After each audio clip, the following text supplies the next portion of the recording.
Welcome to the Small Business Tax Savings Podcast, your weekly dose of accounting and tax tips specific to small business owners. You will be on your way to growing your business and paying the least amount in taxes as legally possible. Here's your host, Mike Jezoshek, CPA. Hello, everybody, and welcome. Today, we're talking depreciation. And if you've been following us for a while or even watched our real estate series, you know that we've talked about depreciation, especially when we talk about investing in real estate and how depreciation can be so powerful in getting a deduction on real estate activity. But depreciation isn't just for real estate and isn't just for real estate investors. Depreciation happens in everyday businesses, every business on a regular basis. And so we wanted to bring this idea up, talk about depreciation, talk about a capitalization policy, and why I believe every business should have a capitalization policy implemented in it. And depreciation is essentially just a way of how do we write off an asset? We buy a new truck, we buy a new piece of equipment, we buy various things for our business, and how do we write it off? That's in the form of depreciation. And so at a very kind of basic level, depreciation is just that process of spreading out that expense of an asset purchase over time. So we purchase that asset, we're depreciating it or getting an expense for that asset that we purchase over time. Now, when you buy things like personal property, think of things like a car, a computer, equipment, or real property. Think of things like a building. You have a couple different options on how you can go about depreciating that asset purchase. And the kinds of property that you can depreciate would be machinery, equipment, buildings, vehicles, furnitures, office equipment, office furniture. All of those types of things are the items that you can depreciate. Now, you can't claim depreciation for items held for personal purposes. So, if you just go out and buy your family vehicle, no business use, no nothing, there's no depreciation expense for that. In order to depreciate, in order to get a business expense for items, there has to be a business purpose. But of course, if you purchase an asset that you use for both business and personal, you can depreciate the business portion of it. So let's say you bought a vehicle and it is 75% used for business, 25% personal. Well, you could depreciate 75% of that vehicle within the business. The 25% personal, you don't depreciate. Another thing to consider is that land is never depreciable. So buildings and certain land improvements are depreciable, land is not. So let's say you buy a new building for an office or you buy a new rental property and you pay $100,000 for it. Just easy numbers. And you look at the tax document for it, and they say, okay, of that $100,000 you paid, 80 is related to the building, and 20,000 is related to the land. That 20,000 that's related to the land can never be depreciated, but parts of the building, land improvements, things like that can be. So just remember that land not depreciable, buildings or part of the buildings and land improvements can be depreciated. And you also would not depreciate anything that you expect to last less than a year. So you just expense that immediately. Let's say you make a purchase of a piece of equipment. It's got a useful life or it's only going to last 3 months. You would just expense that immediately. There would be no depreciation on that piece. So again, depreciation is this idea of when we buy an asset, how do we get an expense for it? How do we use that purchase to offset our income? And that's in the form of depreciation. So what options are there for depreciation? There's three main ones: regular depreciation, bonus depreciation, and Section 179 expensing. So regular depreciation is just where you would have an asset class that would either be from 3 to 39 years. So every type of asset is going to have a useful life for that asset. And that useful life is going to be from between 3 and 39 years. And then depending on that type of asset, you're going to depreciate it over that amount of time. Bonus depreciation allows you to deduct a percentage of that cost of that personal property purchase upfront. And for 2022, that was 100%. So bonus depreciation was a great opportunity where you could buy a new car potentially and deduct 100% of it in year one. Or you could buy new items that would be considered personal property and deduct 100% of it in year one. In years 2023 forward, that percentage is going down slowly. So 2023 this year, bonus depreciation is up to 80%. So you buy a piece of equipment for $100,000, there's potential that you could write off 80% of that in year one here in 2023. In 2024, that goes to 60%. In 2025, that goes to 40%. In 2026, 20%, and then eventually goes down. Now, this could be something that gets extended by Congress in the form of a tax bill or something like that, but these are what the current bonus depreciation percentages are. So, as we're getting closer to year end, just think about that. If you were planning to buy a piece of equipment, it might make sense to buy that here in 2023 if you're looking for a heavy upfront depreciation and it would qualify for bonus depreciation because you can get 80% here in 2023, where if you wait to 2024 to buy that piece of equipment, you're down to 60%. Now, you're still going to be able to depreciate it fully over the course of time. It's just how much can you get in year one for that bonus depreciation deduction. So, just something to consider. Again, we would never advise someone to go out and buy something they don't need. But if you need new equipment, if you need new furniture, if you need some of these items, you might want to be strategic as we get close to year end on when you're purchasing them. If you especially want to look for a higher upfront deduction in the form of depreciation. And then the final piece, our final option is Section 179 expensing. And this allows you to deduct over $1 million of the cost of personal property in year one. So for 2023, that number is $1,160,000. And it allows you to deduct up to that amount of the cost of personal property in the first year. So there's oftentimes we might do a bonus depreciation and a Section 179 expensing combination. So let's look at an example to kind of help make this make sense. Let's imagine that you bought a brand new computer for $4,500 on January 12th. Here's how it would work. With regular depreciation, a computer is considered a 5-year property. So your $4,500 purchase of that computer would be spread out across 5 years. With bonus depreciation, you could take 80% of that in 2023. And with Section 179, you could potentially deduct the full 4,500 in year one. And so this is why when we look at the types of depreciation and we look at bonus depreciation, we look at Section 179 expensing, that's when it can become so attractive. Because if you're looking to offset a bunch of your income this year, you would want to be interested in bonus depreciation or Section 179 expensing because you could take the full deduction potentially in year one or a high percentage of the deduction in year one, where if you just do regular depreciation, you're spreading it out over the course of 5 years. Now, when we talk about depreciation, there's kind of two main things that we want to be thinking about. First, in order to depreciate something, you must be in business. And then two, depreciation begins when you place property in service. So, must be in business basically just means it's not for personal use. Again, we've talked about this. If you're not in business, if you're not operating, you just have a personal item, there's no depreciation there. Now, if you have a business or you're looking to start a business, in order to even start your business, you need to buy a piece of equipment, but you're not actually in business yet. Hold on to it. You're going to be able to depreciate that, but the depreciation will not begin until your actual business begins. So you're not going to lose out on that deduction. It's just the actual depreciation event, that expensing of it, will not occur until your business actually begins.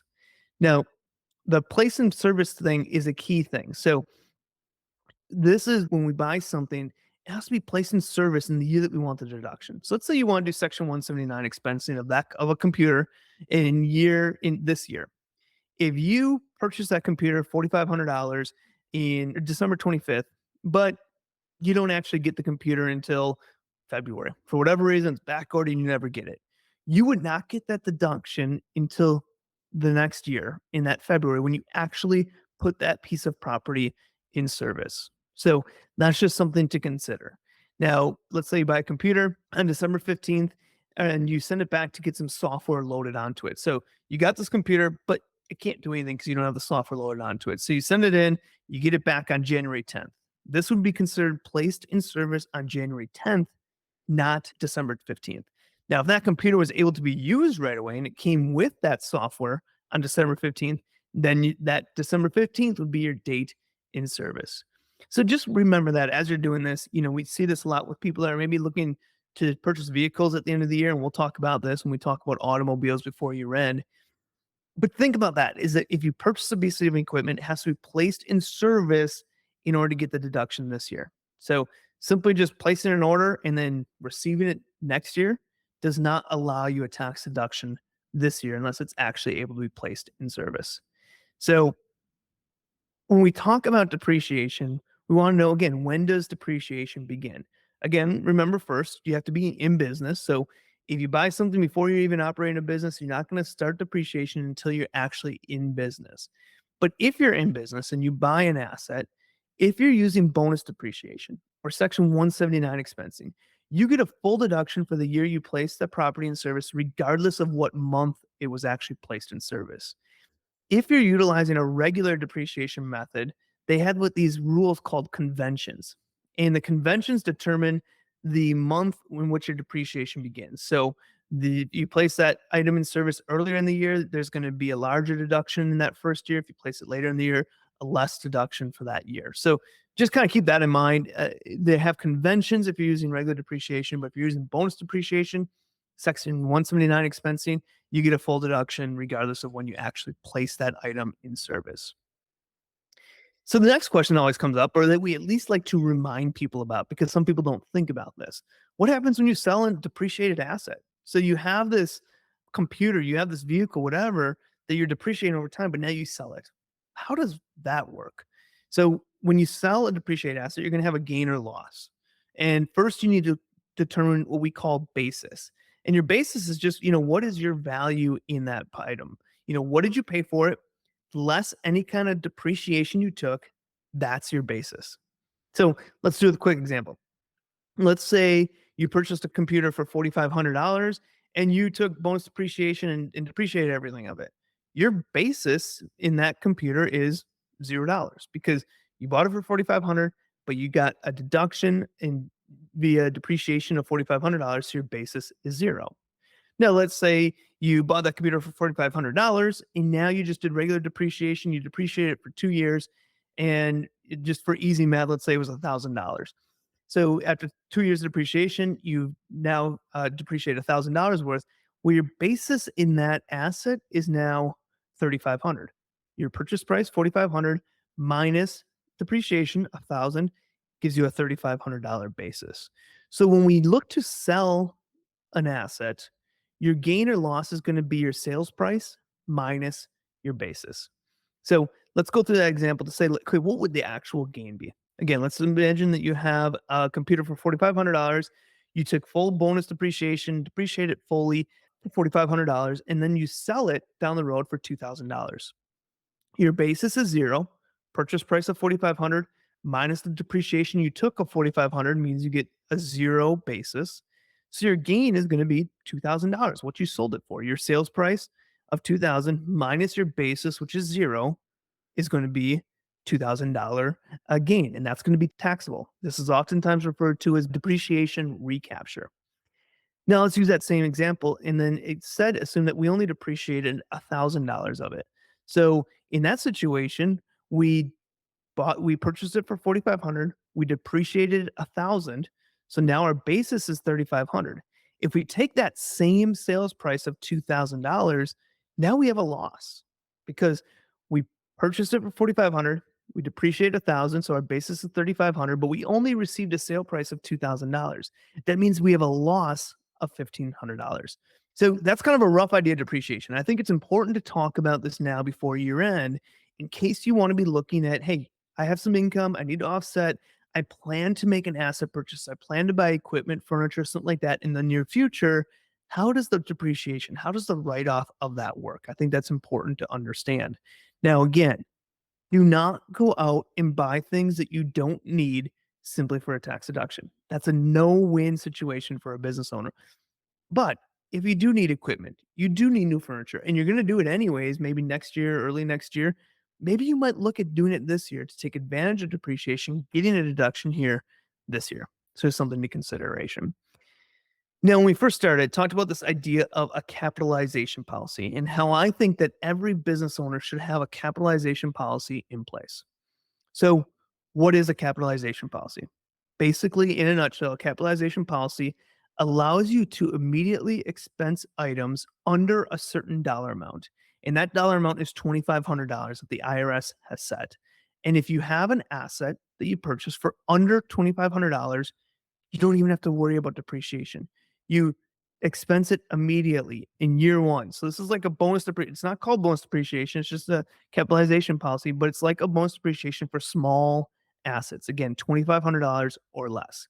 The IRS calls this a safe harbor. So they're saying they're allowing you to expense a qualified asset, even if it should be normally depreciated if it's under a certain dollar amount. And, I think the IRS does this because let's say you buy a new phone for $800. The IRS doesn't want you messing around with all this depreciation and work just to get an $800 deduction. That's kind of the idea behind it. Now, I like this. I think every business owner should implement this because it allows us again to get that expensing upfront. I think it's superior to Section 179 expensing because you don't have that recapture period that can complicate your taxes. It takes this whole idea of depreciation out of the equation. You get an expense in year one, no questions asked. You don't even have to worry about it. It's just here's the expense. I don't have to go through that depreciation. It simplifies your tax records. It simplifies your bookkeeping because you don't have assets on your books that are making things confusing and everything else. So that's why we love this idea of a capitalization policy. Let's go through a quick example to help you understand and actually kind of put this into practice. Let's imagine that you bought two new desks. Total for two new desks was $4,400 or $2,200 each. If you did not use the safe harbor, you'd need to capitalize it and depreciate each desk and keep them on your books as an asset. So you're going to have a desk for $2,200, another desk for $2,200. You're going to have to go through the whole depreciation process. They're going to be assets on your books, on your tax return, and on your bookkeeping. And it's a little bit of a process. With the safe harbor method, the capitalization policy, you're just simply going to expense them immediately as office expenses or small tools and equipment. And that just makes your life easier. There's no depreciation. There's nothing put it on your balance sheet. Makes life easier. So to take advantage of a capitalization policy, put a capitalization policy in place at the beginning of the year, indicate the amount. So any purchases under this amount, you're going to depreciate immediately. The maximum the IRS allows is $2,500. So you could do less than that, but I'd say why do less? And you have to follow that for all asset purchases that meet that threshold. So you can't pick and choose. You can't say this computer for 2,000 I'm going to depreciate, but this cell phone for 900 I'm not. If you put a capitalization policy in place, you have to follow that consistently. And I also say always keep invoices on file. And this is especially important if you have multiple asset purchases in one payment. So let's say you go to Walmart again, you purchase two computers for $4,400 total. And so you swipe your credit card $4,400. Well, that's over $2,500.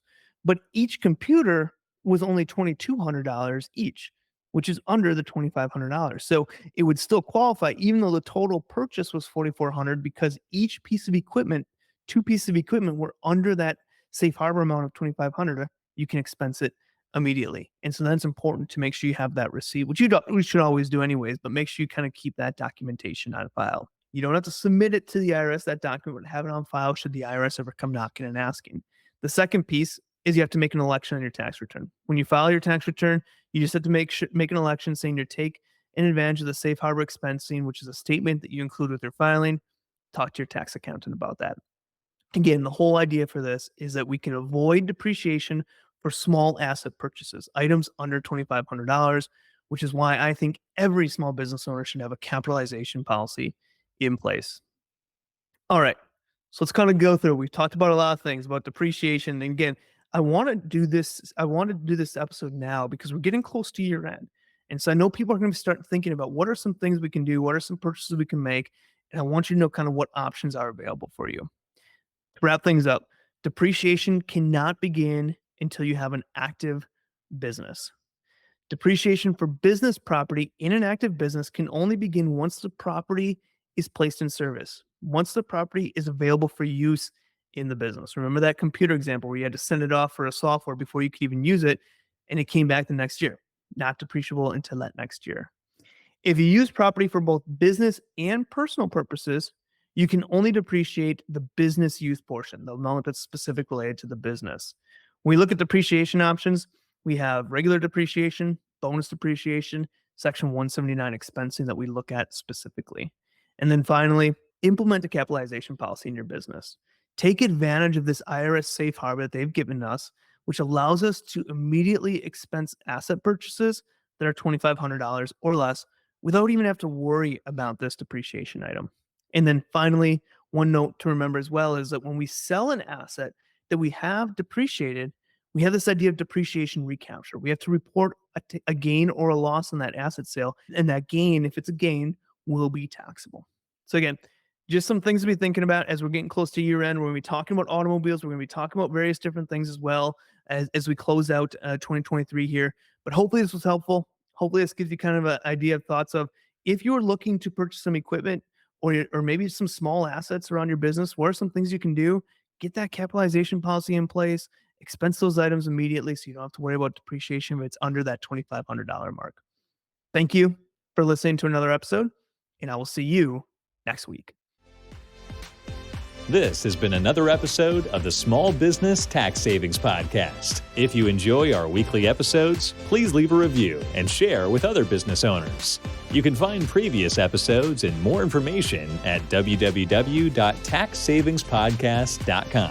Thanks for listening and have a great day.